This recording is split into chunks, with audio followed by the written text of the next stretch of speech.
Okay, so let us look at indentations in Python.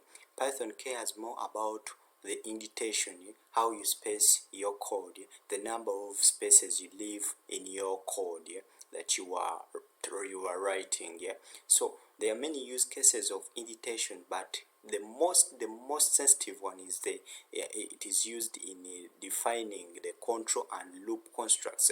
So it is mostly used during looping, during when you are writing loops here, which we will see in the future, and that one contributes to their readability, to the code readability. So the most number, the very sensitive number of spaces that we leave in our code, they are about two.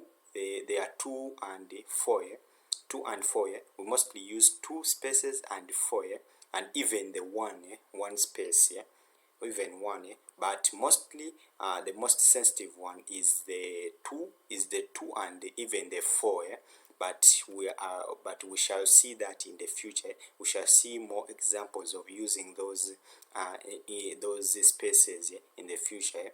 But for leaving the 4 spaces, my tab was configured for leaving 4 spaces like this, and like this. When I press tab, I see where my cursor is now.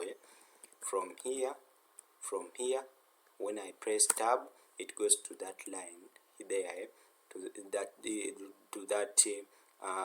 that way there. And if you want to do the same, you can use the space key, and you press it 4 times, like this. 1, 2, 3, and then 4, 4 times. That's how you can use, and we shall see that in the near future. Just know that Python cares more about indentation, the spaces you leave in your code. Okay, just know that, be aware of that.